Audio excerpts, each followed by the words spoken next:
चीन, जापान समेत दुनिया के कई देशों में कोरोना के मामले लगातार बढ़ रहे हैं। कोरोना के बढ़ते मामलों ने सभी को फिर से चिंता में डाल दिया है। ऐसे में भारत में भी कोरोना के खतरे के बीच सख्ती बढ़ा दी गई है। केंद्रीय स्वास्थ्य मंत्री मनसुख मांडविया लगातार बैठकें कर रहे हैं, तो वहीं कोरोना से संबंधित स्वास्थ्य सुविधाओं की तैयारियों को परखने के लिए आज देश भर के अस्पतालों में मॉक ड्रिल आयोजित की जाएगी। केंद्रीय स्वास्थ्य मंत्री मनसुख मांडविया भी इस मॉक ड्रिल में भाग लेंगे।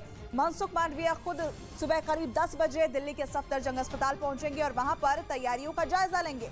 इसके साथ ही केंद्र सरकार ने सभी राज्यों से भी मॉक ड्रिल करने को कहा है। केंद्रीय स्वास्थ्य मंत्रालय की ओर से कहा गया है कि मॉक ड्रिल से इस बात का पता चल पाएगा कि कोरोना की इस लड़ाई में अस्पताल कितने तैयार हैं।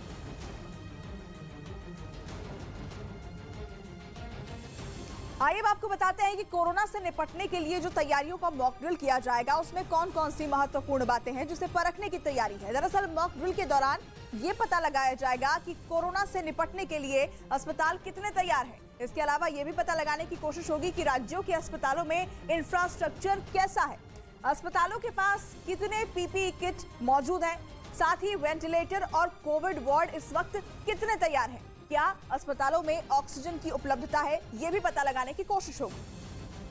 तो चीन में कोरोना वायरस की वजह से लोग त्राहिमाम कर रहे हैं। दावा किया गया है कि 90 दिन में चीन के 90 करोड़ लोग कोरोना पॉजिटिव हो सकते हैं, जबकि चीन की सरकार के कुछ ही लीक दस्तावेजों का यह दावा है कि अकेले दिसंबर में ही वहां पर 25 करोड़ लोगों को कोरोना भी हो चुका है। लेकिन चीन अभी भी दुनिया के सामने सच बोलने को तैयार नहीं है। हालांकि चीन से आ रहे वीडियो पूरी दुनिया को डरा रहे हैं, जिनसे साफ हो रहा है कि चीन में हो रही तबाही को चीन की सरकार हर हाल में दबाने में जुटी है। वहां के कब्रिस्तान का एक वीडियो इंटरनेट पर डाला गया, जिसमें फर्श पर रखे हुए शव दिखाई दिए। कैमरे की नजर जहां तक गई वहां तक शव दिखने लगे। एक ऐसा ही वीडियो एक कब्रिस्तान के बाहर का भी सामने आया। सड़क पर लोग अपने परिजनों के शवों को रखकर अपनी बारी का इंतजार करते दिखे। कैमरा आगे चलता गया और जहां तक पहुंचा वहां तक कतार दिखाई दी। लेकिन चीन ने अब तक ये नहीं माना कि वहाँ किसी भी एक शख्स की जान कोरोना वायरस ने ली हो।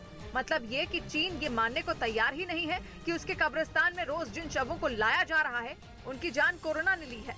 चीन की सरकार की तरफ से साफ कह दिया गया है कि वो कोरोना के मरीजों और मौत के आंकड़े जारी नहीं करेगा।